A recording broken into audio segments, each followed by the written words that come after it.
Public Sénat, avec le soutien de Groupama, l'assureur mutualiste engagé à vos côtés dans les territoires, présente Salon ouvert.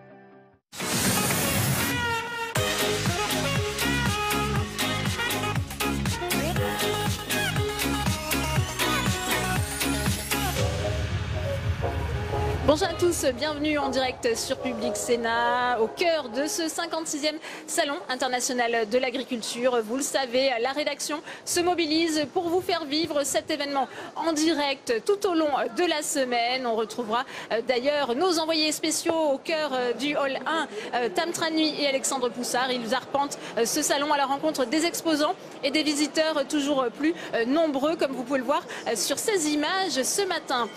Dans notre salon ouvert, on va parler de la baisse de la consommation de la viande en France. Faut-il s'en inquiéter?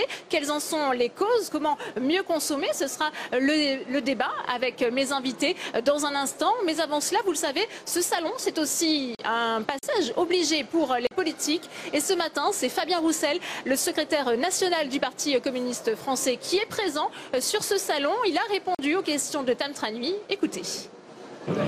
Je suis donc avec Fabien Roussel, le secrétaire national du PCF. Vous appelez à une PAC ambitieuse, à une politique européenne agricole très ambitieuse. N'est-elle pas en danger face au spectre du Brexit, alors qu'on voit notamment les désaccords également franco-allemands sur le sujet? La PAC, elle est en danger malgré le Brexit par ceux qui souhaitent diminuer cette aide, ce budget européen. Et donc aujourd'hui, nous demandons, nous, parlementaires communistes, nos députés européens communistes, nous demandons à ce que le budget de la PAC soit maintenu au minimum pour qu'elle continue d'accompagner nos agriculteurs. Alors c'est également ce que demande Emmanuel Macron. D'ailleurs, son discours le week-end dernier portait largement sur ce sujet, mais on le voit, il y a aussi un ennemi intérieur, c'est l'Allemagne. Oui, d'accord, ça j'entends bien les discours, les paroles, c'est beau, les actes, c'est mieux. Moi, je juge sur ce que vont voter les groupes au Parlement européen et les groupes sociodémocrates comme les groupes de droite et les députés européens En Marche siègent parmi ceux-là, sont favorables à une baisse de la PAC. Je pense que c'est un très mauvais choix. Nous avons besoin d'une politique agricole alimentaire commune avec des critères très stricts qui nous permettent de lutter contre la concurrence déloyale qui s'exerce au sein des agriculteurs de l'Union européenne. On a besoin de tirer notre politique agricole par le haut sur l'ensemble des pays de l'Union européenne et soutenir nos agriculteurs français. Cela passe par plus de PAC et pas moins de PAC. Au-delà de l'aspect européen, quel regard portez-vous sur les premiers effets de la loi Egalim qui a notamment pour objectif de mieux rémunérer à terme les agriculteurs? Alors les premiers effets de la loi Egalim, déjà, c'est une hausse de prix sur beaucoup de produits alimentaires. Et ça, c'est très mal ressenti de la part de nos concitoyens. Et puis ensuite, concernant les agriculteurs, il n'y a pas d'effet ressenti aujourd'hui. Disons que ça ne s'est pas détérioré.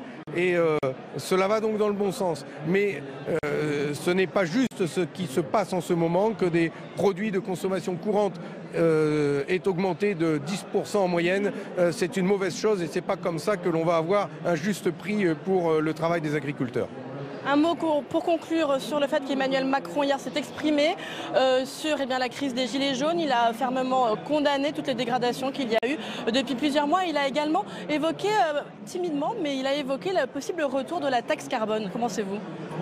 Si le président de la République commence à s'amuser à revenir sur des textes de loi ou sur des propositions qui ont mis le pays à feu et à sang, alors là, ça ne va pas marcher. Après, il peut toujours dire que ceux qui manifestent sont complices des violences.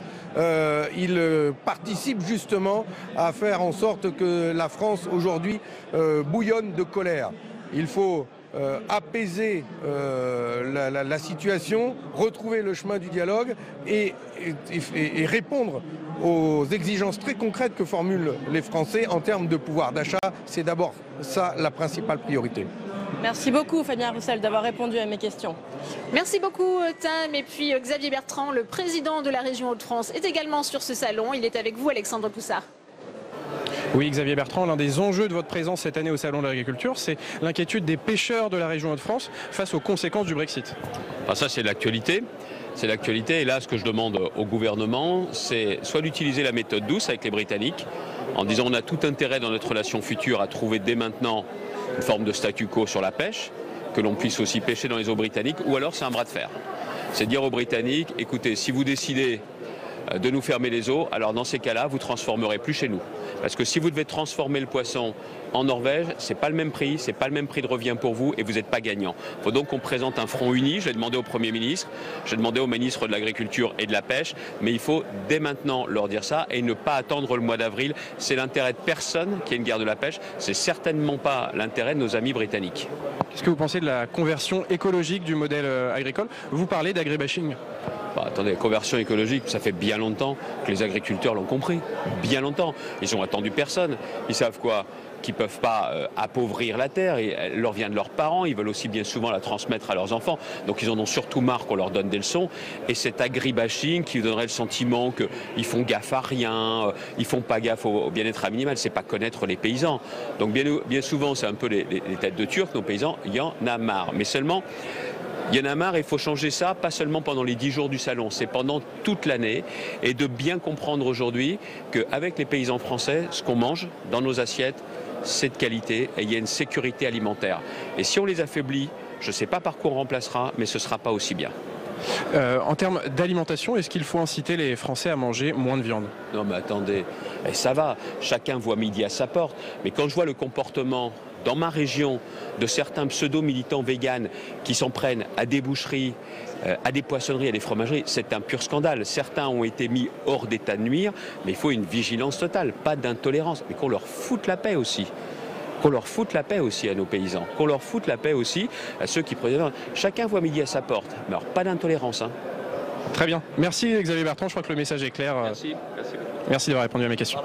Merci à vous Alexandre Poussard. De quoi faire réagir mes invités qui sont sur ce plateau. J'ai le plaisir d'accueillir Anne Deloisy. Bienvenue à vous. Vous êtes journaliste et auteur de ce livre. Bon appétit. Comment la viande nous mène en barquette aux presses de la Cité.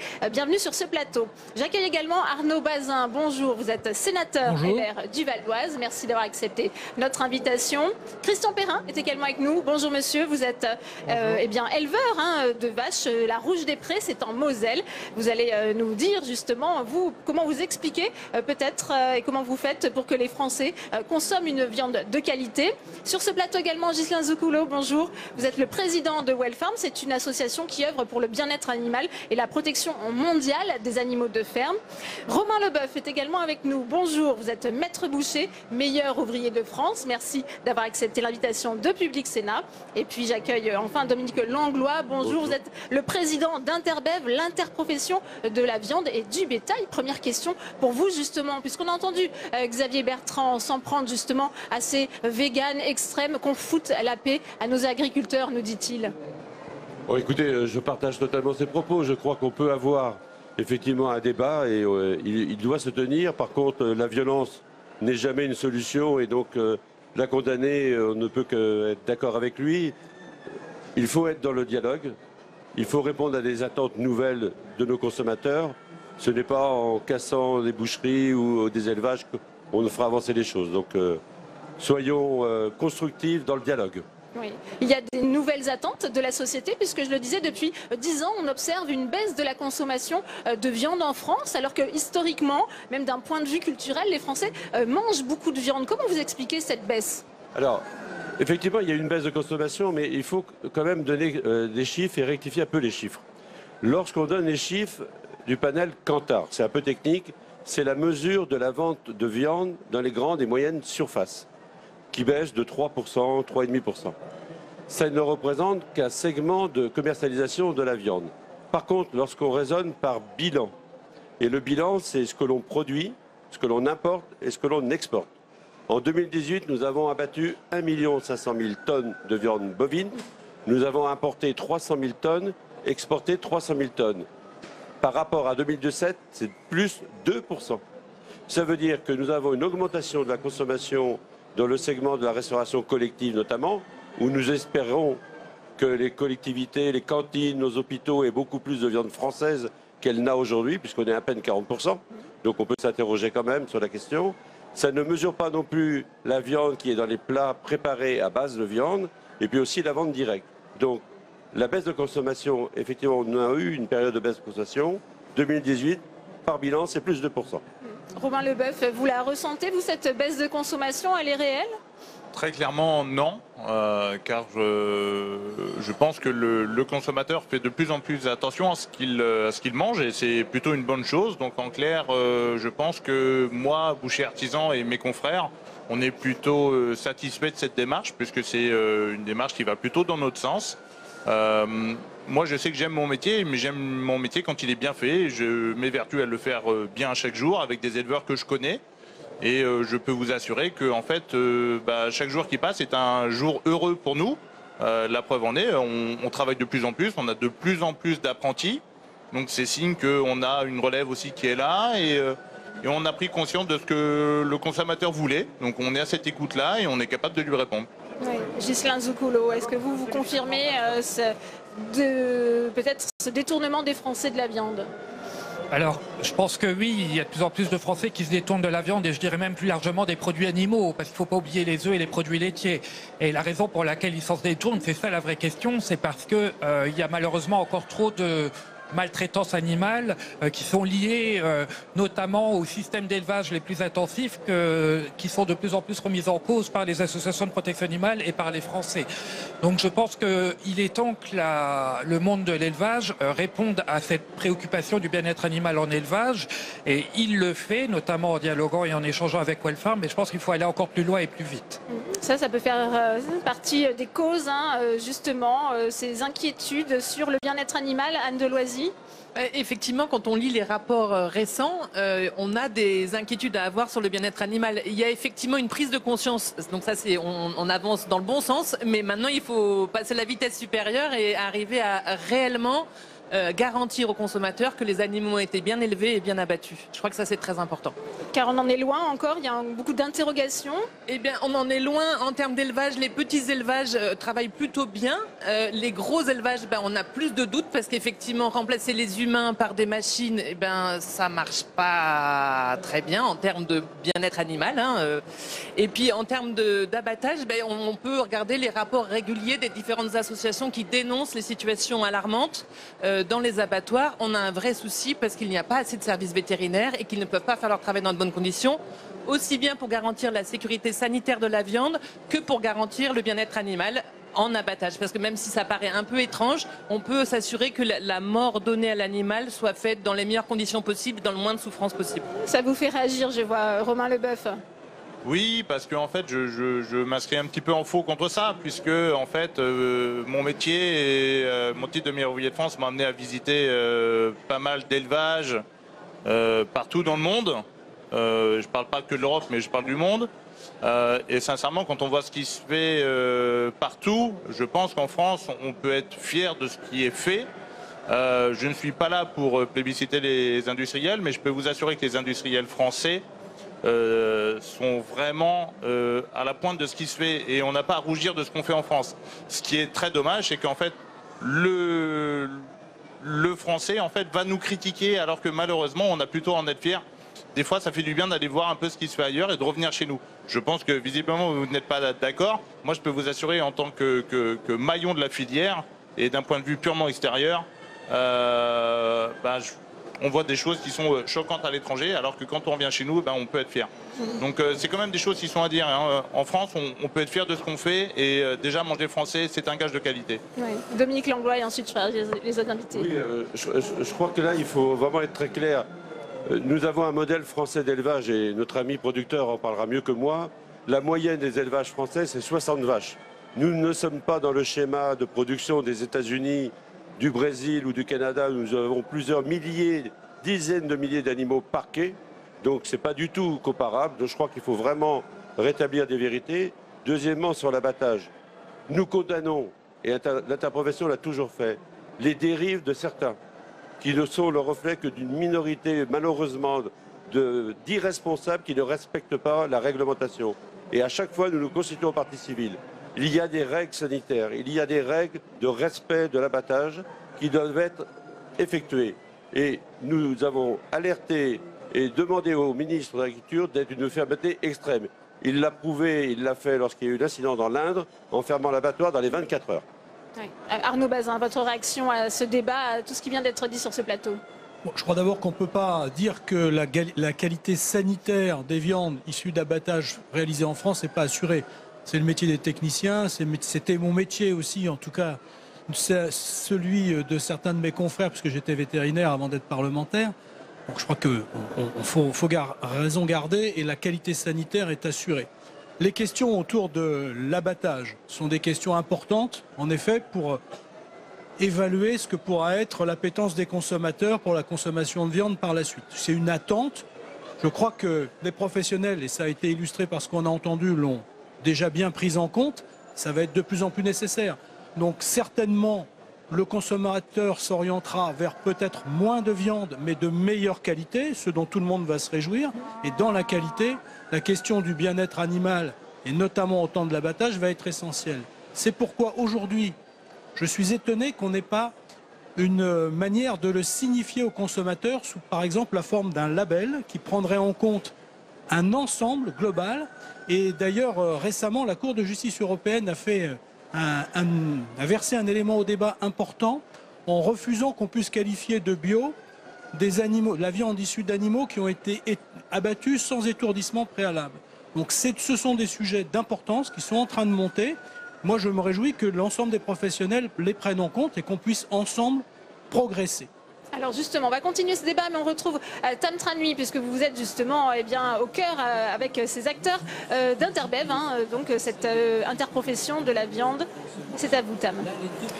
Oui, Delphine, je suis ici sur un stand flexitarien dans le hall 1. Vous pouvez le voir, le slogan c'est ici « Aimer la viande, manger des légumes ». Marc Pajat, votre directeur général d'Interbev, pour quelles raisons avez-vous voulu remettre aussi les légumes au cœur de cette assiette avec un peu de viande quand même? Bonjour, oui, en effet, l'objectif c'était justement de remettre un sens à la consommation du consommateur du 21e siècle. C'est une consommation éclairée qu'il a, ce consommateur. C'est un omnivore. Et donc, du coup, l'objectif, c'était bien de faire comprendre que l'assiette doit être équilibrée. Assiette équilibrée avec des légumes, des féculents, de la viande et autres, bien sûr. Et ça, justement, dans un objectif de expliquer ce qu'est le flexitarisme. Donc, du coup, notre campagne, en effet, c'est « Aimer la viande, mangez-en mieux ». Et ça, on verra tout à l'heure dans les autres ateliers ce qui est le mieux. Mais là, on est dans un stand, là, actuellement, justement, de mise en pratique des choses. L'objectif, c'est de faire voir, en effet, naturellement flexitarien, parce qu'on fait un équilibre dans cette assiette. On y met les choses pour faire en sorte que la viande, elle est jamais toute seule dans cette assiette. Mais c'est l'ensemble qui fait que le consommateur va se retrouver et faire les bons choix tout le long de l'année par rapport à sa consommation. Quel avantage a un industriel de la viande à faire la promotion? Et bien justement, là on le voit, on fait des gaufres, on fait des carottes râpées sur ce stand. Est-ce que c'était aussi pour accompagner peut-être une évolution du consommateur aujourd'hui? Une évolution, je dirais, oui, un changement dans son type de consommation. Et justement, par rapport à tous ces messages de culpabilisation par rapport au secteur de la viande, l'objectif c'est simplement de rappeler que non, l'équilibre avec l'omnivore, c'est justement d'avoir de tout, se priver de rien. On a en effet une de nos slogans qui est flexitarien, c'est se priver de rien. C'est bien l'objectif et nous sommes là pour justement faire voir qu'il faut de tout dans cette assiette pour assurer l'équilibre et la santé du consommateur. Alors effectivement, aujourd'hui la viande n'a pas toujours bonne presse. Il y a la question de la santé, il y a aussi la question du coût carbone d'un steak aujourd'hui. C'est bien pour ça que vous voyez que dans ces ateliers, nous avons les ateliers d'après qui sont justement par rapport, quand on est sur aimer la viande, mangez-en mieux, c'est quoi le mieux? Le mieux, c'est d'expliquer tout le travail qui est fait dans cette filière, à la fois par rapport aux explications sur l'empreinte carbone, où nous expliquons que notre élevage français, justement, est plutôt bénéfique au niveau de l'environnement, en termes de travail sur le carbone, mais aussi de la biodiversité, et ça, c'est important. Nous avons tous ces ateliers aussi au niveau des enfants pour expliquer ce que c'est que l'élevage, la filière, le transport, voire même la transformation, parce que, justement, il faut redonner du sens, que ça, consommer mieux, c'est mieux justement pour que les gens puissent être conscients et qu'ils soient clairs dans leur achat par rapport à tout ce qu'ils peuvent avoir dans leurs assiettes.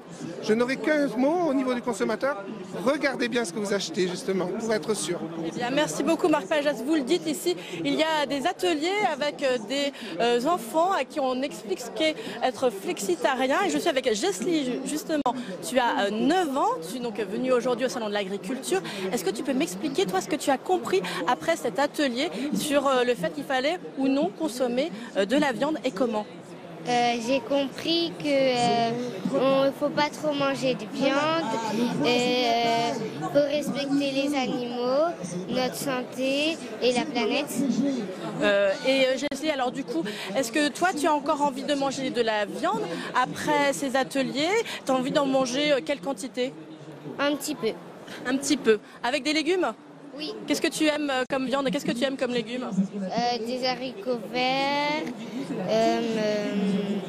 des pois chiches, j'aime les courgettes, les concombres, les carottes. Et comme viande, j'aime le poulet. Merci beaucoup, Jessie. Vous le voyez, on arrive donc à un stand ici pour les industriels de la viande où finalement les enfants nous expliquent pourquoi ils aiment manger les légumes. Merci beaucoup Tam. Christian Perrin, c'est important ces ateliers où on va promouvoir une viande de qualité. On explique justement comment peut-être moins consommer mais mieux consommer. Oui, bien sûr que c'est important.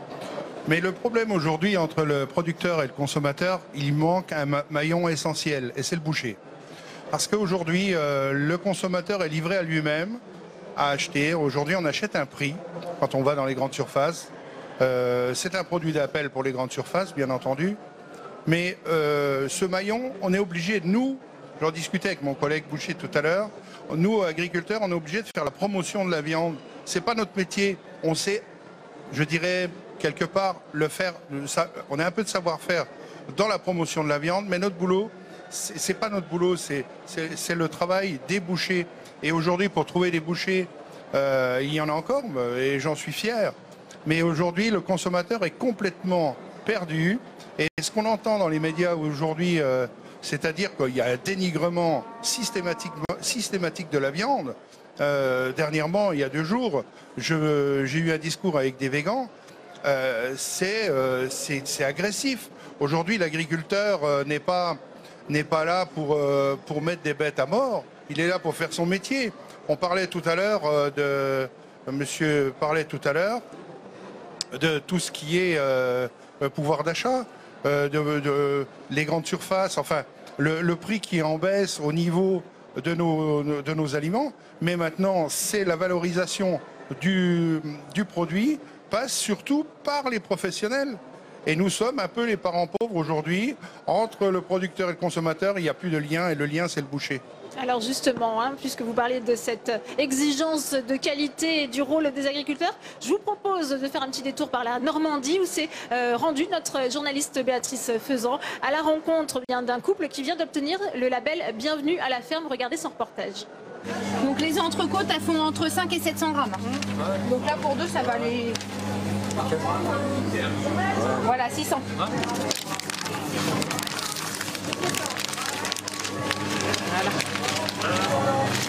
Laetitia et son mari Fabien sont éleveurs de bovins en race limousine depuis 13 ans à Saint-Aubin-le-Vertueux, en Normandie. Dans leur ferme, toutes les étapes de production sont sous contrôle, car chaque détail compte quand on veut faire de la qualité. Bonjour Laetitia. Et justement, aujourd'hui, la Chambre de l'agriculture de l'Eure vient faire une visite. Première étape, les bêtes. Bon, ça tu vas nous montrer tes animaux. Là, il y a 80 vaches. Les limousines sont nourries uniquement par le foin produit sur l'exploitation. Tout est frais et fait maison. C'est même Fabien qui amène ses vaches à l'abattoir une fois par semaine. Personne d'autre n'a le droit d'y toucher. La traçabilité, ça passe par l'identification de tous les animaux. Et ensuite, quand Laetitia et Fabien choisissent une bête pour l'envoyer à l'abattoir, elles récupèrent une carcasse avec cette identification. C'est le numéro de l'élevage, c'est un numéro qui est suivi, parce que en fait, on est éleveur à partir du moment où on a un numéro d'agrément. Ce numéro correspond à l'étiquette que l'on retrouve sur l'oreille de la bête. Grâce à cette exigence, les éleveurs ont rejoint le label Bienvenue à la ferme il y a 6 ans et vendent désormais leurs produits en circuit court. Seconde étape de la visite, la boutique. La date d'abattage, le poids, le classement, la propreté. Il faut savoir que maintenant on est classé par rapport à la propreté des animaux. Donc nous en général, de toute façon c'est forcément A parce qu'elles sont sur paille, donc on paille tous les jours. Donc c'est forcément A. Après c'est vraiment le numéro de battage. A, c'est la meilleure note. Oui. Et là encore, tout est scruté. Donc quand on fait les visites de suivi qualité bienvenue à la ferme, c'est essentiellement donc l'étiquetage, que chaque produit soit bien étiqueté, avec le nom du produit, le prix au kilo, et notamment, là j'ai vérifié, il y a bien les allergènes de marquer. Tout est en règle et ça rassure les clients. Moi j'ai essayé ce que la dame je la connais depuis longtemps, donc je sais ce que je lui prends et puis je lui fais confiance. Dans les magasins on peut malheureusement, la confiance c'est plus quoi, avec tout ce qu'on entend, on sait plus à qui on achète, comment, que là on la connaît, voilà j'ai fait confiance. La confiance, c'est la recette qu'a choisie Laetitia pour se démarquer des divers scandales sanitaires. Quand il y a eu le fameux scandale sur la viande polonaise, pour nous ça a été super, dans le sens où les gens se sont réveillés en disant « Ah bah mince, on a des producteurs juste à côté de chez nous » et là ils sont venus nous voir. Et ça vient directement voilà, de la ferme, de notre ferme, à leur assiette. Voilà, il n'y a pas 36, parce que là, je sais pas, on est quand même assez d'éleveurs en France pour acheter de la viande en France au lieu d'acheter de la viande polonaise. Derrière chaque petite fleur, il y a donc un producteur. Le réseau Bienvenue à la ferme compte près de 8000 membres, tous soucieux d'offrir le meilleur aux consommateurs. Ça vous fait réagir, Dominique Langlois? Oui, ça me fait réagir parce qu'effectivement, il faut rappeler quand même que l'origine de la viande bovine, c'est une obligation d'indiquer. D'ailleurs, le consommateur, lorsqu'il voit ce petit sur l'étiquette, ce logo, il a la garantie que la viande bovine qu'il achète, elle est née, élevée, abattue et transformée en France, qui est une dérogation que nous avons de la Commission européenne et que nous espérons qu'il deviendra une norme européenne. Donc lorsque le consommateur voit ce logo, il est sûr d'avoir une viande française.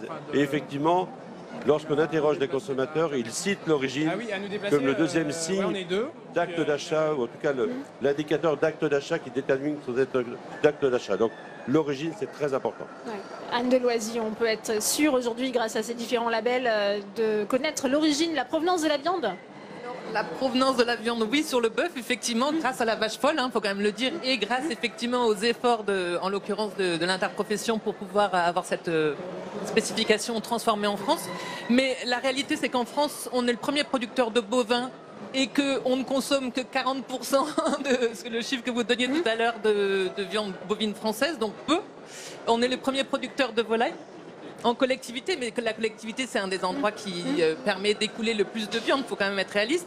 Moi, je m'interroge aussi sur ce qu'on donne à nos enfants, parce que quand on donne de la viande, alors qui vient de l'étranger ne veut pas dire mauvaise, mais de la viande de mauvaise qualité à des enfants dans les cantines, c'est les futurs consommateurs de demain. Donc on a intérêt à faire en sorte que les jeunes soient effectivement bien éduqués en termes de papilles, de qualité des différents produits qu'on peut avoir dans une assiette, etc.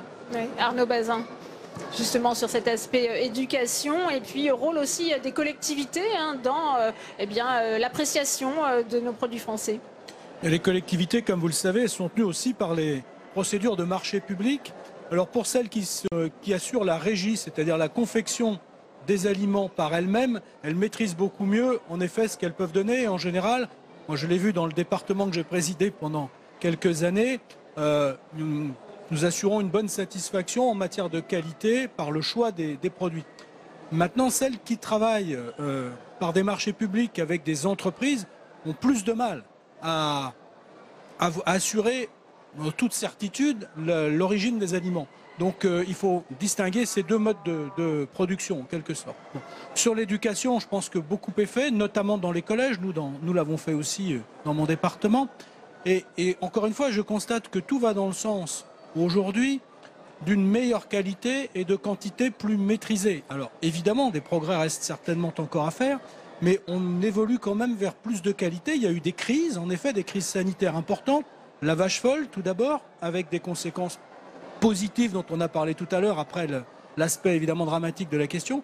Et puis, il y a aussi de temps en temps quelques infiltrations. On a vu en effet sur nos marchés de viande d'origine douteuse, notamment récemment de Pologne. Mais ça reste quand même des épiphénomènes sur lesquels on met le doigt. Là, on parle de trains qui n'arrivent pas à l'heure alors que la grande majorité sont arrivés à l'heure précédemment. Donc je crois qu'il faut remettre les choses quand même à leur niveau et souligner la dynamique de progrès qui est à l'œuvre, même si, encore une fois, de la route reste à faire. Oui, Ghislain Zoukoulot. Oui, je serais tenté de dire qu'en France, on est capable du meilleur et on est capable du pire. Après-guerre, c'est développer l'élevage intensif. L'élevage intensif, c'est quoi? C'est élever les animaux en un minimum de temps, sur un minimum d'espace et au moindre coût. En parallèle, a été créée, enfin a été maintenue une agriculture de qualité, notamment avec la création du label rouge qui a vu le jour dans les années 60. En maintenant une agriculture qui dispose de signes de qualité tels que les AOP, AOC, etc. Ce qu'il faut faire aujourd'hui, c'est que cette agriculture de qualité, elle prenne soit ça devienne l'agriculture dominante, parce que ça dépend après de quelle filière on parle. Si on parle de la filière porcine, 95% des porcs sont élevés sur caillebotis. Il y en a très peu, quasiment pas, qui sont élevés en plein air et très peu qui sont élevés sur paille. Donc il faut inverser cette tendance. Donc nous, c'est vraiment ce vers quoi il faut aller, et notamment effectivement avec la commande publique qui devrait soutenir davantage l'essor d'une agriculture plus vertueuse pour le bien-être animal, l'environnement et pour d'autres critères. Alors avant de poursuivre ce débat, on retrouve Alexandre Poussard, puisque vous êtes avec un producteur de luzerne. On se pose la question de que mangent nos vaches aujourd'hui. Producteur de luzerne dans l'Aube, c'est à vous Alexandre. Oui, avec Didier Maufroy, producteur de luzerne dans l'Aube. Et cette luzerne, elle sert à l'alimentation des animaux. Oui, tout à fait. Alors, nous produisons de la luzerne à destination des animaux d'élevage français et européen. C'est une culture qui est destinée principalement aux bovins, mais également aux chevaux. Enfin, plein d'animaux peuvent consommer de la luzerne. C'est une culture très riche en protéines et très intéressante dans les rations pour les éleveurs. Et alors concrètement, comment vous la travaillez cette luzerne pour alimenter les animaux? Alors nous particulièrement, nous récoltons la luzerne fraîche et nous la déshydratons pour lui conserver toutes ses qualités nutritives. Et nous la transformons soit en granulés, soit sous forme de fibres, sous forme de balles plus traditionnelles. Et c'est très riche en protéines, il y a différentes qualités, entre 16 et 22% de protéines.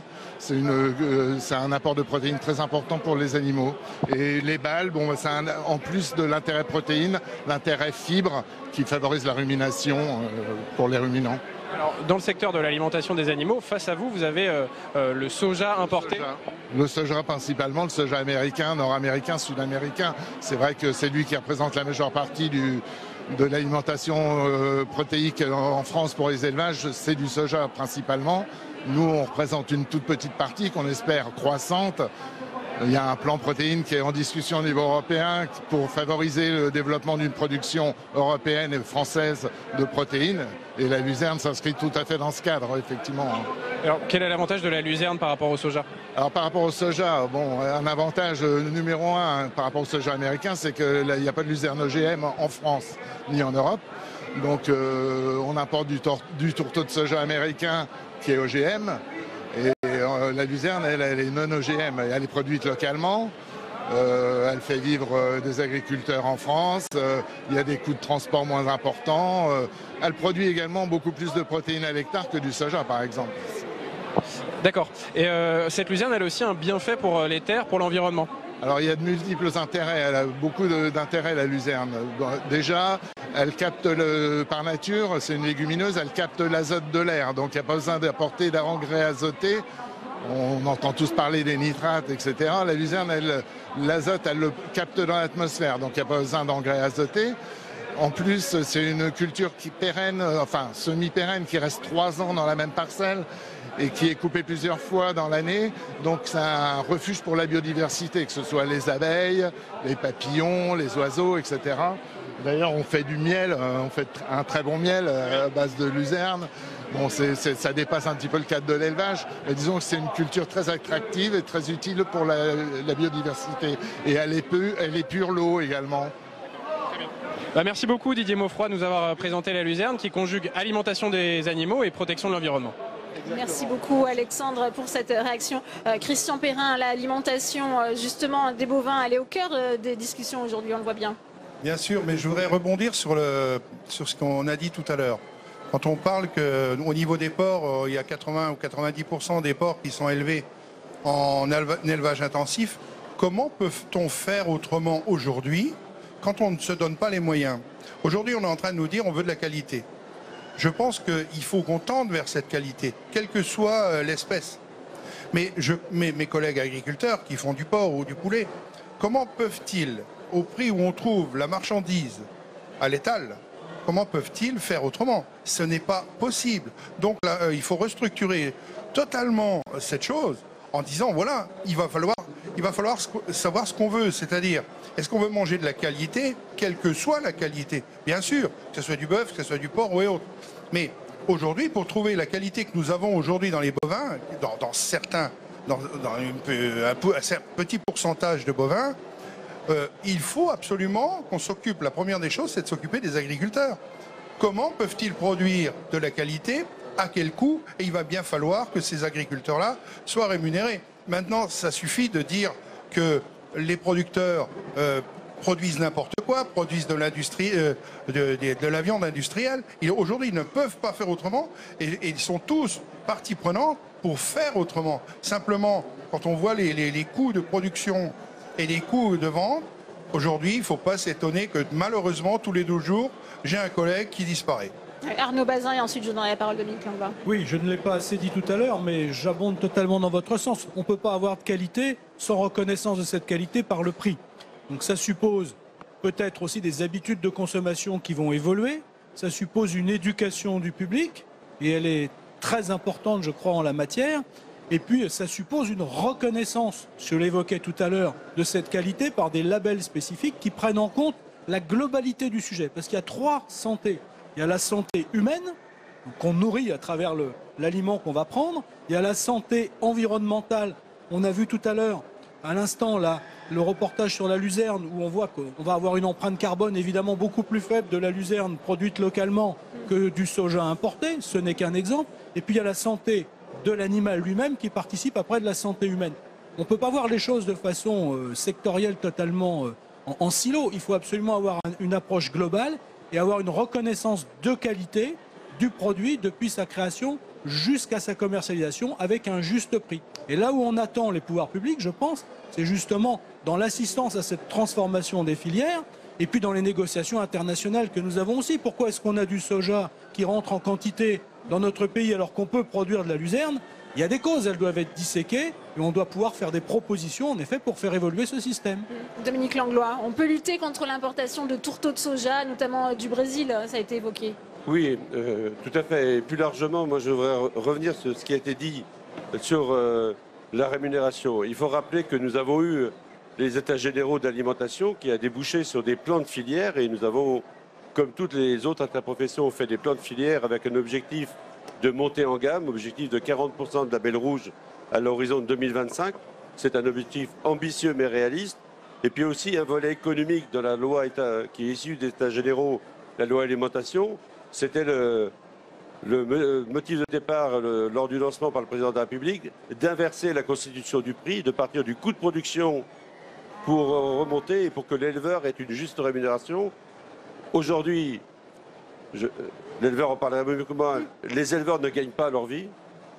La loi a été votée, il va falloir maintenant passer des engagements qui ont été pris à la concrétisation de ces engagements et à la traduction dans la formation du prix. On ne peut pas d'un côté exiger tous des éleveurs, tous des industriels et ne pas rémunérer le produit à sa juste valeur. Ouais, Christian Perrin.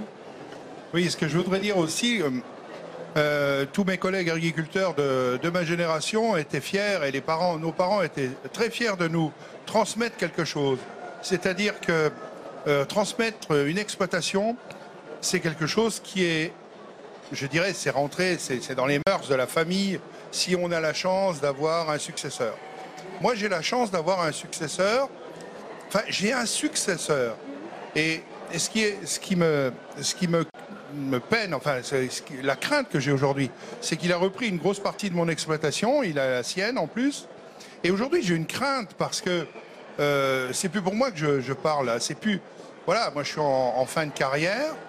Mais je me pose énormément de questions, à savoir le courage que tous ces jeunes, la génération qui est en dessous de nous, qui arrive aujourd'hui aux destinées des exploitations, de savoir, et ils ont une question à se poser, et je connais beaucoup de jeunes agriculteurs qui se posent des questions de savoir s'ils vont se maintenir financièrement, je dirais psychologiquement, dans le travail que nous avons fait depuis des décennies.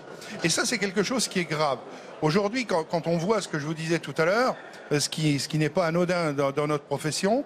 Il faut que les pouvoirs publics, ça fait des années, ça fait des dizaines d'années qu'on l'entend, il faut que les pouvoirs publics prennent leurs responsabilités en disant on s'occupe bien des gens qui sont à la rue, les agriculteurs, on n'en est pas là. Mais psychologiquement, ils sont certainement aussi marqués que beaucoup de personnes qui sont vraiment... où il n'y a pratiquement plus d'espoir pour certains agriculteurs. Et ça, c'est quelque chose d'alarmant. Alors on va continuer ce débat parce qu'on parle beaucoup de viande bovine, mais Tam Trenhuy est avec un éleveur de volailles en Loire-Atlantique. C'est à vous, Tam. Effectivement, je suis avec Gérard qui élève à la fois de la volaille et du bœuf dans le sud de la Loire-Atlantique. Vous êtes également administrateur de Terrena. C'est une coopérative. À quoi s'engage cette coopérative? Alors Terrena, tout d'abord, c'est une coopérative qui est basée sur les Pays de Loire, puisque son secteur d'activité, c'est de la Manche à l'Aquitaine. Et ça regroupe autour de 29 000 agriculteurs et autour de 15 000 salariés. Donc Terrena s'est engagé déjà depuis 10 ans dans ce qu'on appelle la nouvelle agriculture, c'est-à-dire d'emmener nos agriculteurs sur une démarche pour produire mieux, mais avec moins d'intrants, moins de produits phytosanitaires. C'est-à-dire qu'on a visité tous les sujets techniques que compose l'agriculture aujourd'hui pour emmener nos agriculteurs dans une agriculture plus vertueuse. Bien, justement, et vous, justement, dans votre exploitation, combien avez-vous de volailles et comment sont-elles élevées? Alors, sur mon exploitation, qui est une exploitation familiale, puisque je suis avec ma femme et mon gendre, en viande bovine, donc on a une centaine d'hectares, où on produit les aliments pour nos animaux en viande bovine. Et en volaille, on a 1500 mètres carrés de poulailler. Et on est engagé aujourd'hui ce qu'on appelle le poulet nouvelle agriculture. C'est-à-dire qu'un poulet qui est différent et qui apporte une réelle plus-value pour l'agriculteur et un gain aussi pour le consommateur, puisqu'il est élevé sans antibiotiques et avec des aliments, entre autres, enrichis. Vous utilisez même des huiles essentielles pour vos poulets? Alors justement, pour la démarche sans antibiotiques, on utilise des huiles essentielles pour pallier justement et maintenir nos animaux en état de bonne santé. Gérard, on va regarder justement un peu ce que mangent vos poulets. C'est ce que l'on peut voir ici avec toutes ces graines. Alors ici, il y a la dinde et ici, il y a le poulet, Gérard. Alors, nous sommes engagés donc, sur une alimentation différente, puisque nous partons à partir de nos céréales régionales, c'est-à-dire françaises, régionales, et nous avons arrêté donc, le soja OGM pour partir sur des grains extrudés, notamment du lin, de la févrole également et d'autres sources de protéines. Et justement, vous me confiez, en préparant cette interview, un petit peu vos inquiétudes par rapport à la volaille importée. D'où vient cette volaille aujourd'hui en France et quelle quantité représente-t-elle par rapport à la volaille consommée? Alors, il faut savoir que la volaille en France aujourd'hui, 45% de la volaille est importée et on peut aller même jusqu'à 80% sur la restauration au foyer, ce qui est considérable. Alors aujourd'hui, on assiste... la restauration collective. Voilà, c'est ça, les cantines scolaires, etc. C'est souvent de la viande qui arrive de Pologne ou d'Ukraine, même d'Ukraine. Donc c'est tout l'enjeu de la filière aujourd'hui, c'est de reprendre des parts de marché grâce à la volaille française et à toute la technique qu'on peut apporter aujourd'hui et la réassurance consommateur. Bien, merci beaucoup Gérard d'avoir répondu à mes questions. Merci beaucoup Tam. Romain Leboeuf, on voit bien qu'il y a aussi des préoccupations en termes de revenus agricoles, de prix. On a parlé de cette loi Egalim qui devait un petit peu rééquilibrer justement le partage de la valeur entre les différents acteurs de la filière. Est-ce que vous, justement, vous êtes sensible à cette dimension? En fait, nous les artisans bouchers, on a toujours été sensibles. En fait, nous, sans les éleveurs, on fait rien. Donc j'entendais tout à l'heure mon collègue qui disait qu'effectivement, peut-être le maillon était un petit peu faible.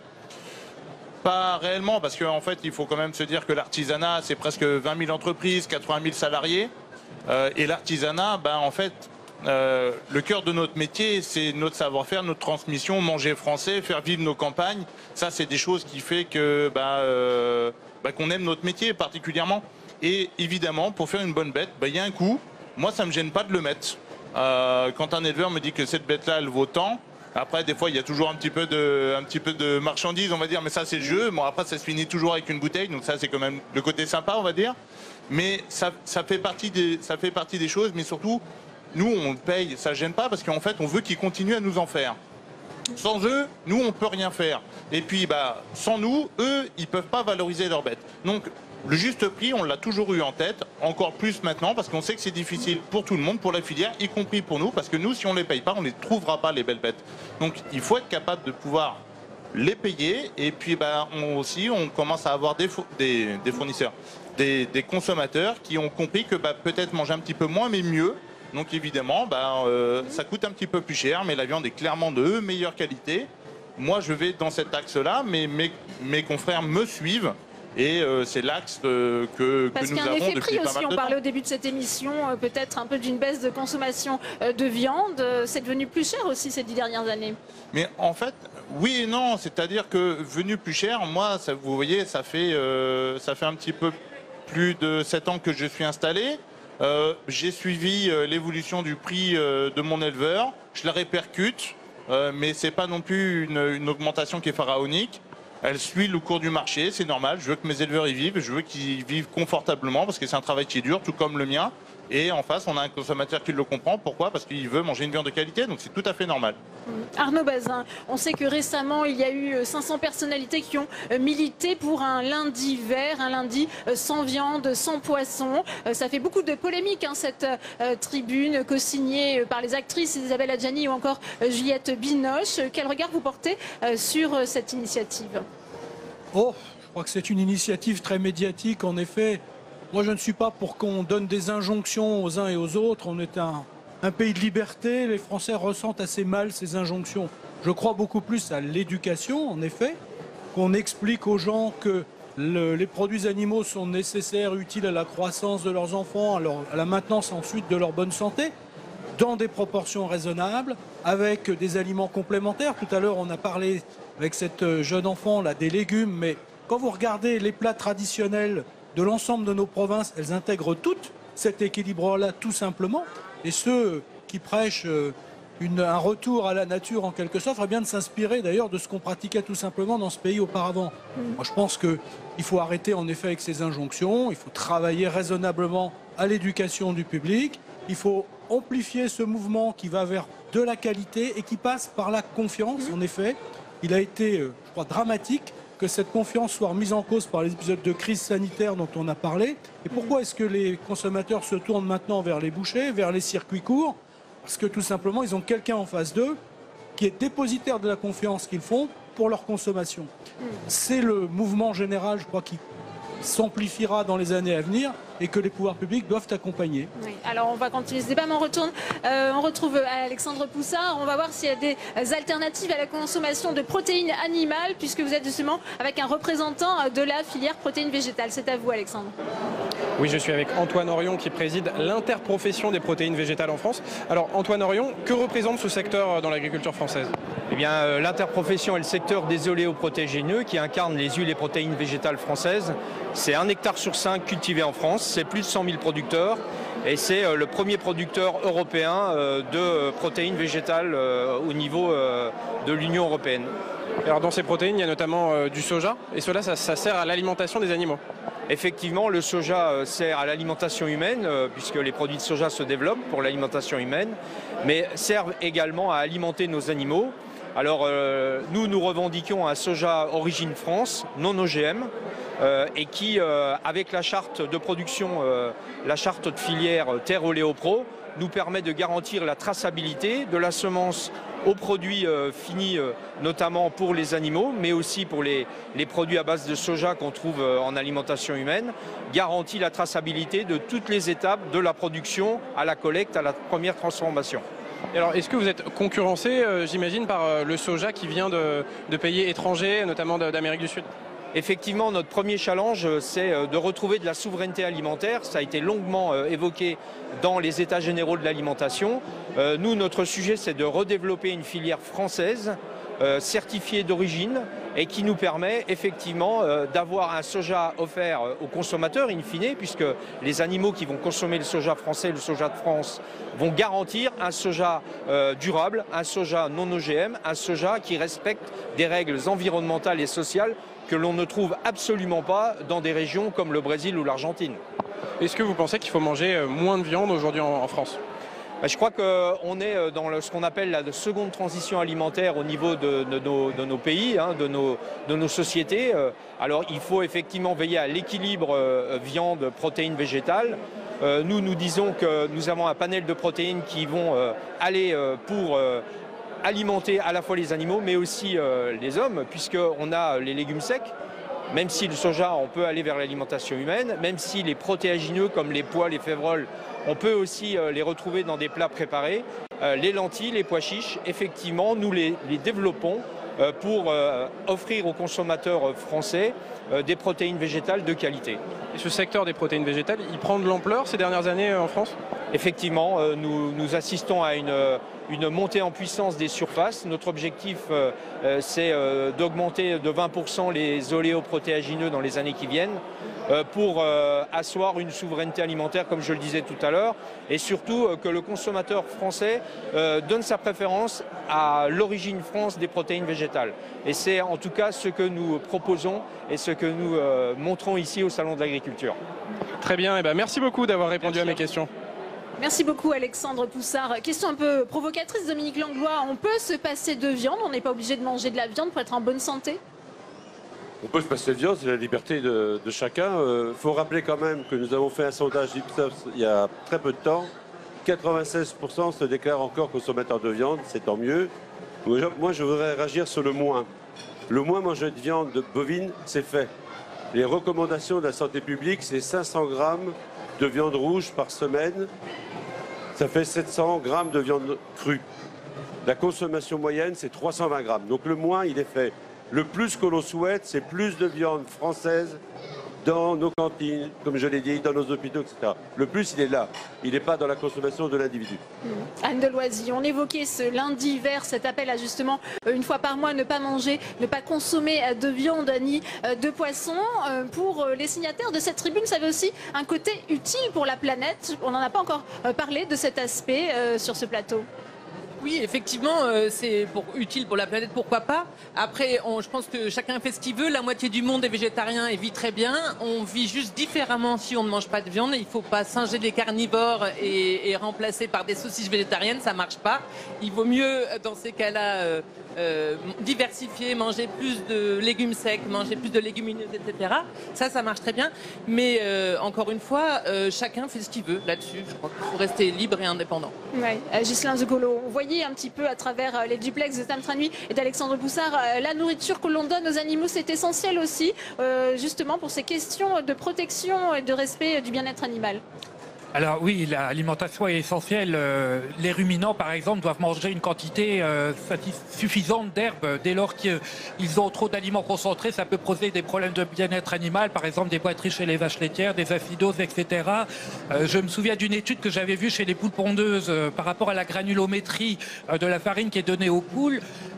Et l'étude disait que la granulométrie était, les particules étaient trop fines parce que les poules n'arrivaient pas à picorer correctement et elles ne pouvaient pas satisfaire le comportement de piquage. Donc voilà, donc l'alimentation est aussi un des éléments qui participent au bien-être de l'animal et il faut le prendre en compte.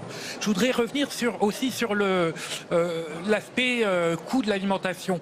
Aujourd'hui, le coût de l'alimentation dans le budget des ménages, c'est environ 12-13%. C'est trop peu. Je pense qu'il faut redonner à l'alimentation dans notre budget sa juste place. Parce que si on veut de la qualité, effectivement, il faut la payer. Arnaud Bazin et ensuite je donnerai la parole. En réaction à ces propos, en effet, on ne peut pas faire en matière d'alimentation n'importe quoi avec les animaux. L'alimentation est une composante du bien-être animal, mais la nature se venge immédiatement. On l'a vu avec les crises sanitaires comme celle de la vache folle. On a cette idée quand même assez délirante de faire consommer des protéines animales à des ruminants. Bon, on a vu le retour de bâton, ça a quand même, j'espère, très largement servi de leçon. Et ensuite, il y a tous les problèmes de santé qui sont des problèmes ensuite économiques pour l'éleveur qui devraient inciter quand même à être raisonnables. Vous l'avez bien souligné. En ce qui concerne le végétarisme, je crois qu'en effet, toutes les opinions sont respectables. Moi, ça ne me pose aucun problème que les gens ne veuillent consommer aucun produit d'origine animale. Il faut quand même être conscient que pour la croissance des enfants en particulier, pour des femmes qui portent des enfants, il est nécessaire à ce moment-là d'avoir des compléments. Et il faut voir aussi dans quelles conditions ces compléments sont produits, quels sont-ils. Il faut avoir encore une fois une vision globale du sujet. La façon raisonnable d'apporter ce complément nécessaire à la croissance ou à la gestation, c'est d'avoir des produits d'origine animale, mais des produits d'origine animale de qualité et produits dans le respect de l'animal, de ses caractéristiques biologiques et en prévenant au maximum toutes les souffrances qui peuvent lui être infligées. On va continuer ce débat, mais on va retrouver Tam Trani, puisque vous êtes aux côtés de Patrick Caner, c'est le président du groupe socialiste au Sénat. C'est à vous, Tam. Oui, Patrick Caner, quel message êtes-vous venu adresser aux agriculteurs lors de ce salon 2019 ? Le monde agricole a de nombreuses responsabilités. Aménagement du territoire, protection de l'environnement, alimentation bien sûr de nos concitoyens, mais aussi c'est un monde qui a subi beaucoup de choses néfastes. La question bien sûr des rémunérations, qui est un point majeur aujourd'hui, comment vivre correctement de son travail. Vous jugez que la loi Egalim n'est pas une réponse suffisante par rapport à ce sujet ? Il faut l'évaluer. Elle est une avancée qui avait d'ailleurs été initiée par les gouvernements précédents. Mais aujourd'hui, le monde agricole a pris conscience de sa responsabilité vis-à-vis de la nation. Et ça, c'est extrêmement important. Moi, j'ai rencontré avec Valérie Rabault, président du groupe de l'Assemblée nationale socialiste, et Olivier Faure, des agriculteurs qui lui disent « Mais nous savons quelle est notre responsabilité. Mais aidez-nous aussi, vous, les politiques, à nous protéger. » C'est pour cela, d'ailleurs, qu'on a imaginé une proposition de loi visant à créer un fonds d'indemnisation, parce que les premières victimes des produits phytosanitaires, ce sont d'abord les agriculteurs. Donc tout ce travail-là nous permet d'être dit, valorisé. Nous l'avons fait dans ce petit livret qui retrace tous nos amendements que nous avons portés depuis un an entre deux salons de l'agriculture, entre le groupe du Sénat et le groupe de l'Assemblée. Et donc nous venons ici témoigner devant cette énorme ferme ici nationale qu'est le Salon international de l'agriculture. Vous appelez à des engagements plus fermes du gouvernement sur la question du glyphosate ? Moi, je regrette qu'on ait encore tergiversé. La procrastination n'est plus supportable en la matière. Le départ de M. Hulot est en partie lié à cela. Le monde agricole demande à ce qu'on l'aide. C'est bien sûr des aides financières, mais c'est aussi une reconnaissance. Et le glyphosate est aussi dangereux pour le monde agricole que pour nos concitoyens. Donc attention, danger. C'est notre présence ici qui permettra de faire passer des messages. C'est une fête responsable et c'est pour cela que nous voulions être présents aujourd'hui. Alors dans ce salon, eh bien, on fête également une vache que vous connaissez bien, cette imminence, cette vache de race bleue du Nord, vous la connaissez bien puisqu'elle vient de votre territoire. Qu'est-ce que vous pouvez nous dire d'elle ? Oui, alors c'est une race qui était en extinction parce que pas assez de viande, pas assez de lait et au moment de la période très productiviste de l'agriculture, ça a changé depuis et heureusement, eh bien on s'est dit, et j'étais vice-président en charge de l'agriculture à l'époque au Conseil général du Nord, on dit mais il faut préserver, il faut protéger. Nous avons donné donc des aides techniques et financières au monde agricole de notre département et aujourd'hui, eh bien c'est un formidable honneur que de voir Imminence, la vedette du salon. Après 4 années où il y avait une autre race du Nord, la rouge des Flandres, la rouge flamande, qui était aussi à l'honneur. Eh bien, merci beaucoup Patrick Caner d'avoir répondu à mes questions. Merci beaucoup Tam pour cette réaction de Patrick Caner. On parlait de cet aspect, Romain Leboeuf aussi, d'encourager les jeunes générations eh bien, à consommer français, une viande de qualité. Et il faut y mettre le prix, c'est le message aussi que vous vouliez faire passer. Oui, bien sûr, parce qu'en fait, comme on l'a dit précédemment, si moi je veux une belle bête, il faut que l'éleveur il consacre du temps, de l'énergie, de la passion, de l'investissement. C'est normal, c'est tout à fait logique. Derrière, il y a un coût que moi je suis prêt à supporter, ça ne me pose pas de problème, parce qu'il y a une reconnaissance du travail. Il y a aussi une fierté à accorder à nos éleveurs français. Très clairement, je suis meilleur ouvrier de France, je suis garant de ce savoir-faire, parce que sans eux, moi, je ne peux pas exécuter mon savoir-faire. C'est vraiment dommage. Donc, je fais en sorte que ça perdure. Ça a un coût. Je peux le comprendre. Je l'affiche aussi en magasin. Je l'explique aux clients. Il y a des différences, mais on explique pourquoi. Parce que ce n'est pas le même produit. clairement, c'est pas la même texture, c'est pas la même cuisson, c'est pas le même goût, c'est pas la même conservation. C'est vraiment des choses qui sont vérifiables et quantifiables. Donc il faut vraiment continuer à aller dans ce sens-là. Moi, je le fais, mes confrères le font. Je pense que la filière l'a plutôt compris. Donc pour moi, c'est que du positif. Christian Perrin, on a aussi beaucoup pointé du doigt les éleveurs responsables en partie de la pollution, notamment quand on élève des bovins comme vous. Oui, je crois que je veux dire, les reportages et les discussions à charge contre l'agriculture, ça va très bien, mais on sait expliquer. On sait l'expliquer. Le reportage qu'on a vu tout à l'heure, monsieur disait, il faut qu'on aide nos agriculteurs.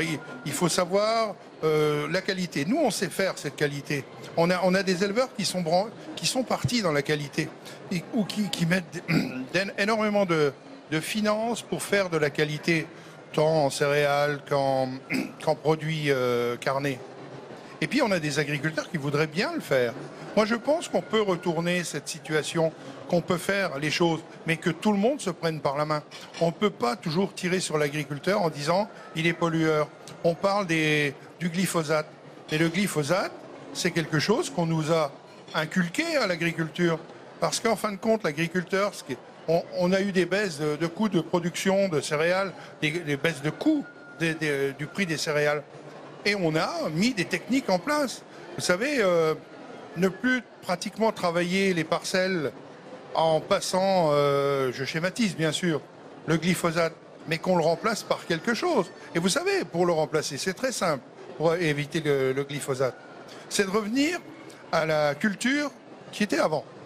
C'est-à-dire acheter les charrues, les choses comme ça, c'est pas revenir en arrière. C'est simplement mettre les moyens en place de dire voilà, on pourra peut-être s'en passer, mais si on s'en passe, il faut revenir par là. Et l'agriculteur ne sera pas contre. Déjà, il ne va pas être infesté. Donc c'est possible. Donc c'est possible. Mais c'est possible. Mais simplement, il faut un coup en face. On en est là et c'est le serpent qui se mord la queue, quoi. Arnaud Bazin. En deux mots rapidement sur le glyphosate et sur les paysages et les agriculteurs.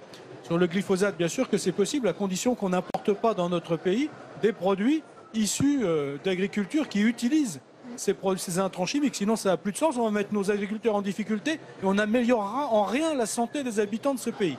Donc ça aussi, il y a une question de cohérence dans nos accords internationaux pour l'importation des produits agricoles.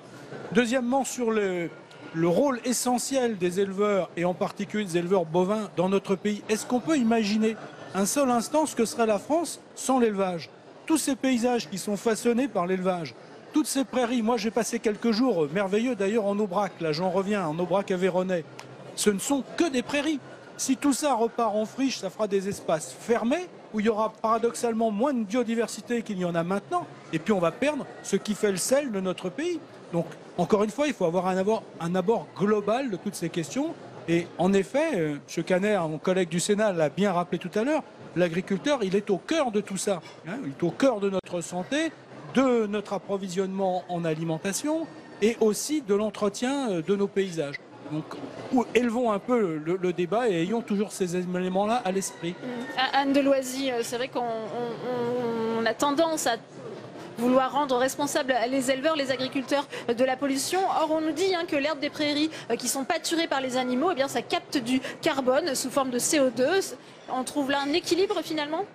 Alors on trouve un équilibre, mais là monsieur parlait tout à l'heure des bovins. Donc effectivement les bovins sont encore majoritairement en petites exploitations, mais c'est pas du tout le cas des volailles et c'est pas du tout le cas des cochons qu'on ne voit jamais en extérieur. Donc je crois que là aussi il y a un énorme effort à faire. Les Français mangent plus de volailles aujourd'hui parce que ça coûte moins cher, parce qu'ils ont plus confiance, mais la réalité c'est qu'elles sont pas élevées en grande majorité dans de bonnes conditions et il y a beaucoup à faire pour que ça soit le cas. Parce que des bêtes qui sont enfermées par 20 000, c'est ça, faut quand même dire, c'est 20 000 volailles entassées les unes sur les autres dans un hangar, sans lumière du jour, entassées les unes, l'une défecte sur l'autre, etc. Alors effectivement, il y a des endroits pour absorber tout ça, mais les bêtes sont dans des conditions absolument atroces. C'est une réalité et il faut le dire aux gens. Sinon, si on leur dit pas, on ne pourra pas faire progresser aussi bien les éleveurs que la filière. Oui. Dominique Langlois. Écoutez, moi je dirais, j'en prendrai les choses et les travaux que nous avons menés. Et effectivement, aujourd'hui, le mode de consommation a changé et nous avons lancé, ça a été dit, une nouvelle communication, aimer la viande mangez-en mieux. Ça veut dire quoi? Ça veut dire, effectivement, les Français majoritairement mangent de la viande, aiment la viande, et veulent en manger différemment, veulent avoir aussi une réassurance. Il y a tout un travail qui a été fait, en particulier en concertation avec les ONG, sur la mise à plat du bien-être animal. Nous avons été labellisés AFNOR sur un niveau 3 d'une échelle de 4. Il y a une feuille de route avec des grilles d'évaluation du bien-être animal en abattoir notamment tous les ans. Donc il y a une démarche de progrès, tout n'est pas parfait, mais il faut aussi dire ce qui est fait et ce qui est bien fait. Il ne faut pas non plus toujours stigmatiser. Il y a des choses qui sont faites, il reste encore des choses à faire, mais nous sommes engagés dans cette démarche de progrès qui est la réponse à l'attente du consommateur.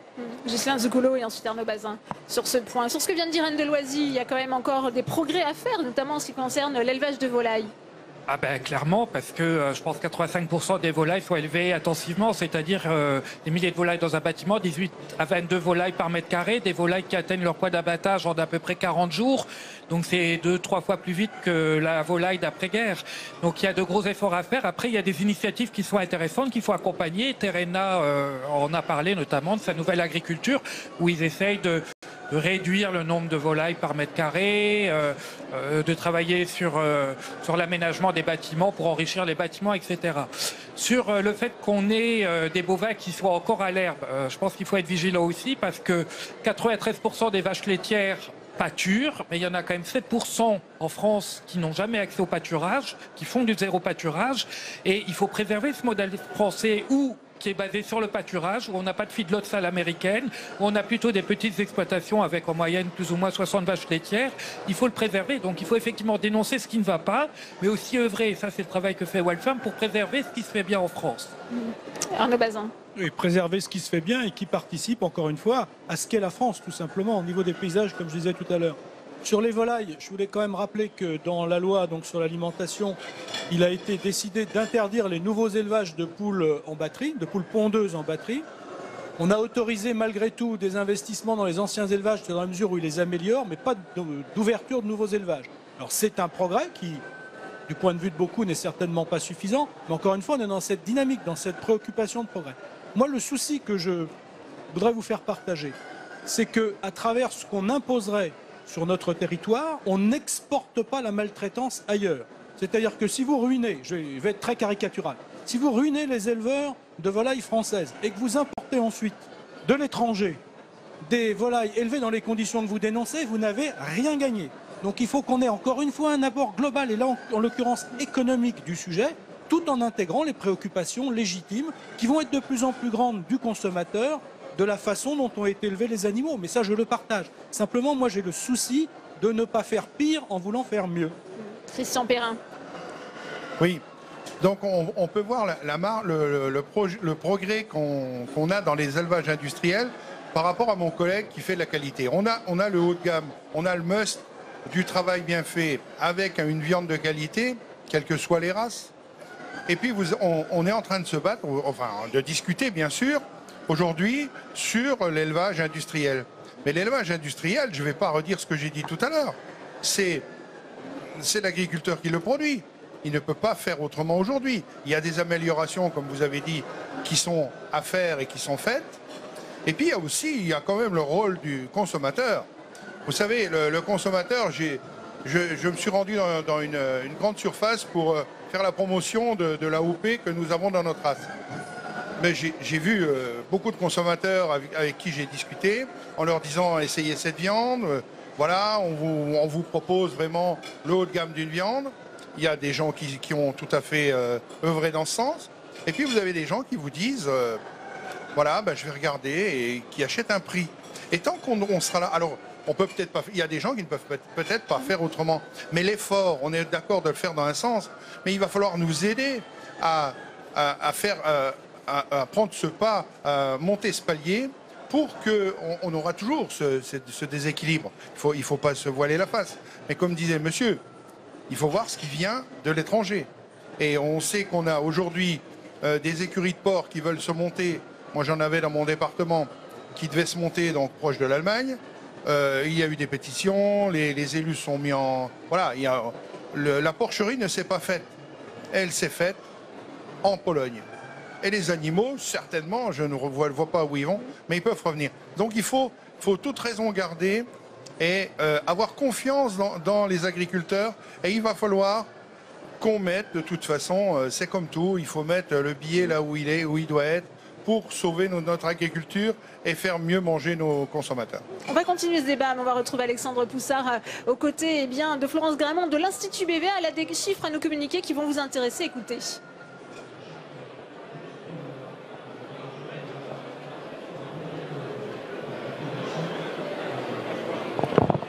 Oui, avec Florence Gramont, responsable du secteur agriculture à l'Institut de sondage BVA, un institut qui vient de publier une étude avec une question. Les agriculteurs utilisent-ils les nouvelles technologies ? Alors oui, les agriculteurs utilisent cette technologie puisque 67% d'entre eux, d'après notre dernière enquête, utilisent au moins une nouvelle technologie significative. Alors celles qui sont les plus utilisées en proportion, ça va être par exemple tout ce qui est les caméras embarquées sur les tracteurs, les GPS, les stations météo connectées qui sont aussi pas mal utilisées. En élevage, on va avoir par exemple bien sûr ça reste encore plus confidentiel, mais les détecteurs de vélage, et puis on va avoir des technologies qui vont se développer dans les 2 ans à venir. 48% des agriculteurs nous disent qu'ils vont continuer à investir dans les 2 ans. Et on en a même 10% qui vont être des entrants sur ce marché.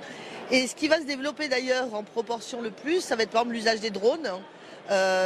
Davantage en grande culture bien sûr, mais également les pièges à insectes, ce qui permet de mieux cibler l'usage, le suivi de l'attaque des insectes et bien sûr des insecticides.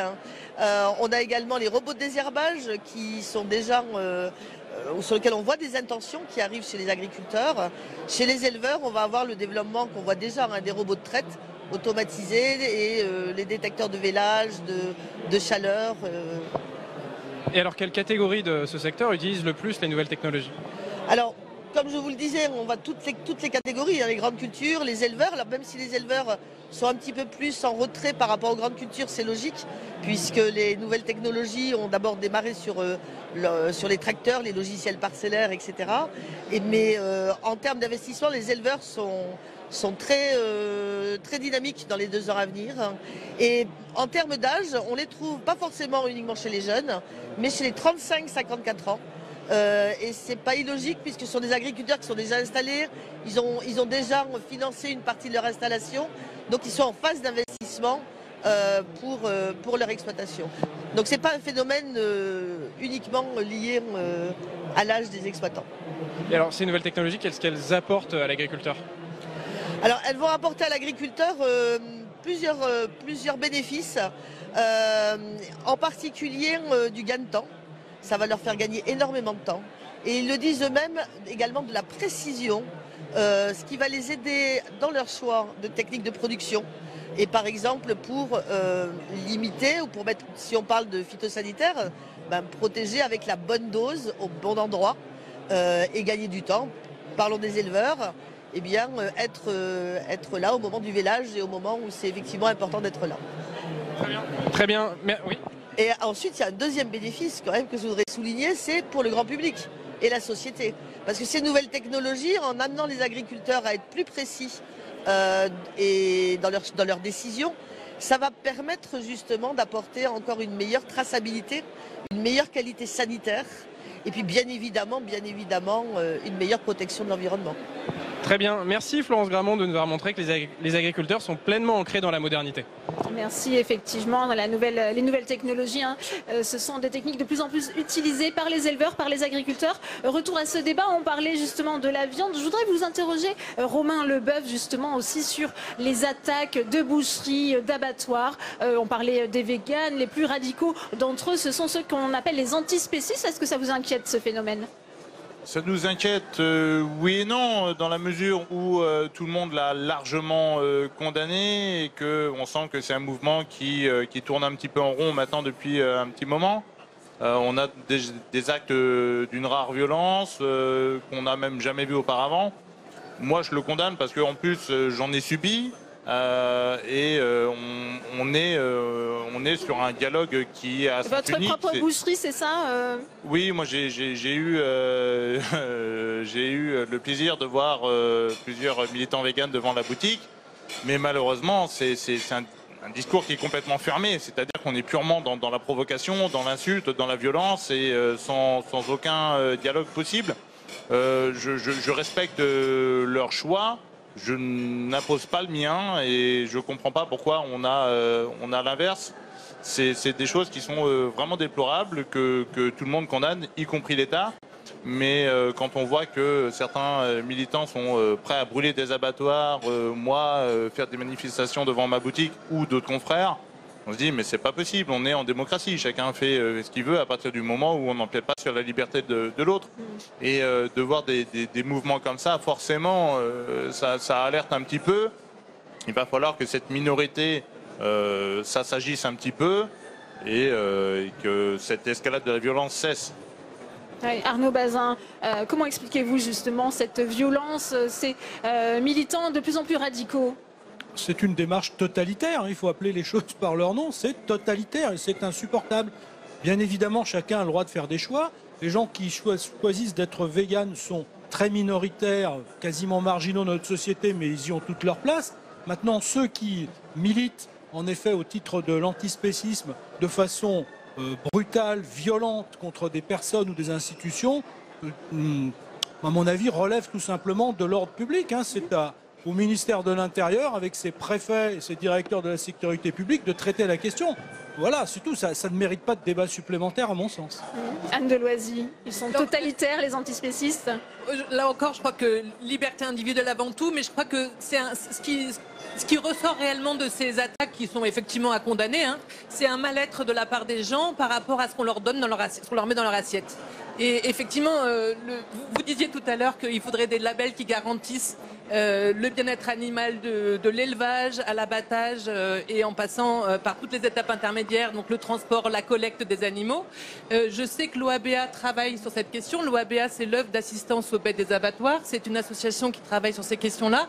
Elle travaille en ce moment avec le groupe Casino. Je sais qu'il y a aussi des développement en cours avec le groupe Carrefour. Donc ça veut dire que les entreprises ont enfin compris que les consommateurs en avaient marre d'avoir des choses dont ils ne connaissaient pas la provenance. Ces labels vont être mis en place, à savoir, il va falloir vérifier maintenant qu'ils sont bien mis en place et que les contrôles sont réellement effectués, parce que je crois qu'il faut le redire et le redire, il n'y a pas assez de vétérinaires dans les abattoirs. On a encore eu 20% de baisse des vétérinaires en 10 ans.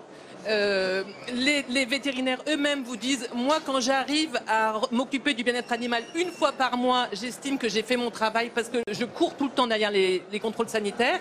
Et en ce qui concerne les contrôles sanitaires, encore une fois, ils ne sont pas en nombre assez important.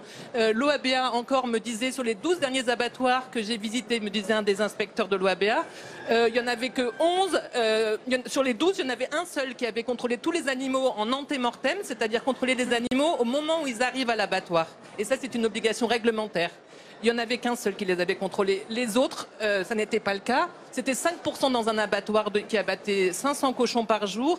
10% je crois pour un abattoir qui abattait 5000 volailles. Non, pardon, je vous dis une bêtise. Mais il y a un manque de moyens dans les services vétérinaires. Pour le premier, 5000 cochons pour le deuxième. Oui. En tout cas, il y a un manque de moyens sérieux et du coup, les conséquences sont réelles. On ne peut pas mentir aux consommateurs, ils voient bien ce qu'ils ont dans leur assiette. Romain Leboeuf, ça vous fait réagir?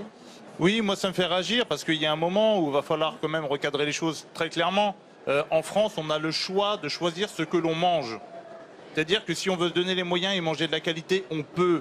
Si on veut du moyen gamme, on peut. Si on veut du bas de gamme, on peut. C'est une chance.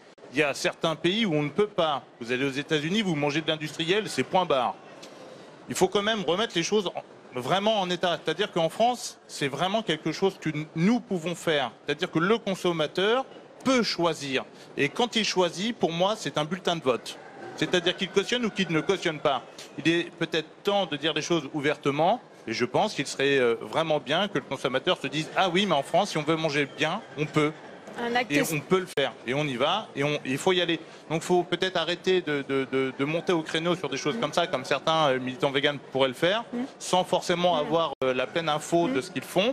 Et plutôt que de mettre tout le monde dans le même sac, peut-être cibler et se dire bah oui mais il y a des choses qu'on fait bien et en France on est les premiers à tirer sur tout le monde sauf qu'on n'est pas capable de dire ce qu'on fait bien. Je trouve que c'est une aberration profonde. À condition encore une fois peut-être aussi d'avoir les moyens. On a vu ce mouvement des Gilets jaunes, la question du pouvoir d'achat elle est au cœur de revendications des Français. Mais les moyens on peut le mettre, la filière l'a compris, nous on le met aussi en œuvre parce que je suis un maillon de la filière et mon consommateur aussi. Ouais. Ghislain Zoukoulou, on parlait de cette question des abattoirs. On sait qu'au moment de l'adoption de la loi Egalim, il y a eu ce débat autour de la présence de caméras de vidéosurveillance dans les abattoirs. Ça aurait peut-être permis, si cette mesure a été adoptée, de faire évoluer les choses? Oui, alors nous on est très favorable à la présence de caméras dans les abattoirs parce que ça permet d'avoir un contrôle permanent sur le poste d'abattage, mais aussi parce que ça ne doit pas qu'être un outil de contrôle, ça peut être aussi un outil de formation, de filmer au quotidien la pratique des opérateurs au poste d'abattage notamment, et ça peut être un très bon outil de formation pour aider les professionnels qui abattent les animaux de voir, de s'observer et de travailler sur une amélioration de leur pratique. Parce qu'au niveau des abattoirs, il y a 3 leviers pour améliorer les choses. Le premier levier, c'est améliorer la conception même des abattoirs. Exemple, un bovin, il ne va jamais vers une impasse ou un animal ou un trou noir. Si vous mettez un couloir incurvé pour l'amener au poste d'abattage, l'animal ne verra pas qu'il va vers une impasse. Donc il avancera plus facilement. On peut travailler par exemple sur ce genre de choses. Deuxième levier d'amélioration, la formation du personnel. On a vu dans les images qui ont été diffusées récemment qu'il y avait des gens qui faisaient du grand n'importe quoi. Donc il faut travailler sur la formation. Et troisième levier, ça a été très bien souligné, c'est le contrôle. Et le contrôle, il passe soit par les services vétérinaires, mais comme on veut de moins en moins de fonctionnaires, eh ben, qu'est-ce qu'on fait? La vidéo peut être une des réponses. Dominique Langlois, l'Interbev n'était pas favorable à la présence de caméras de vidéosurveillance dans les abattoirs? Non, nous n'étions pas favorables pour plusieurs raisons. La première, c'est que nous avons, il faut le rappeler quand même, l'inspection sanitaire qui doit être faite. Nous avons les référents protection animale dans les abattoirs qui sont formés et ça pose aussi d'autres problèmes de filmer le personnel. Donc, ça peut être, il est prévu une expérimentation, on verra ce que donnera l'expérimentation. Si cela devient obligatoire, eh bien évidemment, nous appliquerons la loi parce que c'est une obligation. Par contre, je pense qu'il faut quand même dire qu'il y a beaucoup de travail qui a été fait et qui reste encore à faire, mais qu'il y a du travail qui a été fait sur la protection animale et que si on fait bien les choses, et effectivement, mon voisin vient de l'indiquer, la formation du personnel est essentielle. Et le contrôle aussi de ce personnel par les responsables des outils est indispensable également. Et lorsqu'on voit des images, malheureusement, qui anéantissent une profession et qui ne sont pas du tout le reflet de ce qui se passe en réalité dans la très très grande majorité des outils, eh bien c'est dramatique. Et nous le condamnons et nous avons, à chaque fois, je l'ai dit, engagé des procédures pour se constituer partie civile. Et dans un procès tout récent, nous avons demandé purement et simplement l'interdiction d'exercer à l'exploitant de l'abattoir. Donc de la fermeté, effectivement. Avant de terminer cette émission, on va retrouver une dernière fois Tam Tranui. Vous êtes aux côtés d'un éleveur justement de Maine-et-Loire. C'est à vous, Tam. Effectivement, je suis avec Anthony Gervais qui est éleveur et qui est venu ici avec l'élite de ces vaches reproductrices, avec Jovial. Pouvez-vous nous expliquer déjà son âge et comment vous élevez votre vache? Alors Jovial, elle a 4 ans et demi. Je suis producteur de viande en AOP Ménanjou. Et donc les grandes lignes, c'est une vache pour 1 hectare d'herbe, donc c'est assez extensif. Et la finition et l'engraissement des animaux sans OGM et sans maïs, sans silage ou des choses comme ça. Vous m'avez aussi expliqué qu'il y a un cahier des charges en matière de bien-être animal pour l'élevage de cette AOP. Alors le cahier des charges pour l'AOP, c'est le cahier des charges, on va dire, qu'on doit tous respecter, nous éleveurs. C'est-à-dire qu'on a un carnet sanitaire, vétérinaire, où on doit noter toutes les interventions qu'on fait sur nos animaux. Nos animaux, ils ont une prise de sang par an pour contrôler les maladies qu'ils ont. Ils sont tous identifiés, ils sont tous filiés. On a tous une connaissance sur le pédigré, la date de naissance et ainsi de suite. Aujourd'hui, on est très très marqué par rapport à ça, parce que c'est pour la traçabilité des animaux, quoi. Vous me parlez du bien-être animal en matière d'élevage. On sait qu'il y a tout un débat aussi sur la question du bien-être animal dans ces conditions d'abattage. Est-ce que c'est un sujet auquel vous prêtez particulièrement attention aujourd'hui? Bien sûr, on fait de la viande de qualité et on sait tous les professionnels savent que si la viande elle est maltraitée à un moment donné ou qu'il y a un dysfonctionnement, ça va aller sur la qualité de la viande. Donc nous, notre intérêt, c'est que tout se passe bien. Que ce soit au niveau des abattages, jusqu'au départ de nos fermes dans les camions et ainsi de suite. Faut savoir que moi je suis venu à Paris, ma vache était dans un camion pas serré, moi j'ai été dans un train jusqu'à Montparnasse. Quand j'ai pris le métro, le bien-être animal, ça me fait rigoler, quoi. Anthony, pour conclure, quel regard est-ce que vous portez bien sur la concurrence étrangère? Vous avez été aussi bien sûr marqué par le scandale polonais. Alors là, justement, on est en plein débat sur l'Europe. Donc il faudrait que tout le monde harmonise ses conditions. Moi, ce que je peux dire, c'est qu'en France, je suis sûr que les choses sont bien faites. Donc j'aurais qu'un seul mot aux consommateurs, renseignez-vous d'où vient la viande et achetez français. Surtout quand vous êtes en restauration hors domicile, où là, c'est pas tout le temps la provenance. Donc soyez vigilants et regardez d'où provient la viande. Et si c'est une viande où il y a estampillé France, née en France, élevée en France, vous pouvez être assez confiant sur la qualité. Eh bien, merci beaucoup Anthony d'avoir répondu à mes questions. Merci beaucoup Tam. On voit ce souci, cette exigence de qualité de la part des éleveurs présents sur ce salon. Anne Deloisy, vous posez cette question dans votre livre. Manger de la viande, un risque ou un plaisir? Il nous reste quelques minutes pour conclure. Est-ce que vous pouvez répondre à cette question? En fait, moi, ce que j'ai envie de dire, c'est que manger de la viande, ça doit être un plaisir pour ceux qui veulent en manger. Maintenant, on a vraiment envie que le gouvernement mettre les moyens en termes de vétérinaires et de contrôle vétérinaire. Il faut absolument augmenter les vétérinaires. Les techniciens vétérinaires ne sont pas assez formés. Leur formation était 2 ans, elle est maintenant passée à 5 semaines. Et vous parlez tout à l'heure des responsables de protection animale.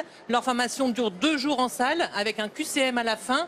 C'est pas étonnant derrière que sur les images de L214, plusieurs des personnes impliquées dans ces scandales étaient des représentants de la protection animale. Donc la démonstration est qu'il faut vraiment encore faire des efforts. Christian Perrin, un petit message de conclusion. Continuez à consommer de la viande, à en manger, mais peut-être moins, mais d'une meilleure qualité. Écoutez, on tend vers la qualité. Je dirais que le rôle de l'éleveur, c'est de produire de la qualité. Le rôle du boucher, parce qu'en fin de compte, comme je l'ai dit en début d'émission, le phénomène est là aujourd'hui, c'est que le consommateur est seul à décider de ce qu'il peut manger. Et en fin de compte, il se décide par un prix. Et aujourd'hui, chacun doit faire son travail. Quand dans nos fermes, on est en train de faire du circuit, c'est-à-dire de faire du circuit court. On a des productions où on abat des bêtes en abattoir et elles sont mises en caissette dans les fermes. C'est pas notre travail, on le fait. Mais ça a un coût aussi, on dit on valorise mieux l'animal. Mais si on compte tout, je peux vous dire que vaut mieux se remettre vers un professionnel. Je dis aux consommateurs, allez voir vos bouchers, on l'a fait à la vache folle. Les boucheries ne désemplissaient pas quand on a eu la vache folle. Allez voir votre boucher, c'est le message peut-être final de cette émission. Il est gentil mon voisin, exactement, il veut me dorer la pilule avant qu'on se quitte, c'est bien. Non mais moi je dirais pas mieux que ce qu'il vient de dire, c'est pour le bien de la filière, il faut que chaque maillon fasse très bien son boulot. On a compris que le consommateur veut manger mieux. C'est très bien, on va tous dans ce sens-là. Dominique le confirmera encore plus que moi. Moi, j'en suis vraiment très heureux. Je trouve que c'est une très bonne chose. Eh bien, merci. Merci à tous les 6 d'être venus sur le plateau de Public Sénat. C'est la fin de ce salon ouvert. On se retrouve cet après-midi, toujours en direct au cœur du Salon international de l'agriculture, dès 16h30 pour une nouvelle émission. À tout à l'heure.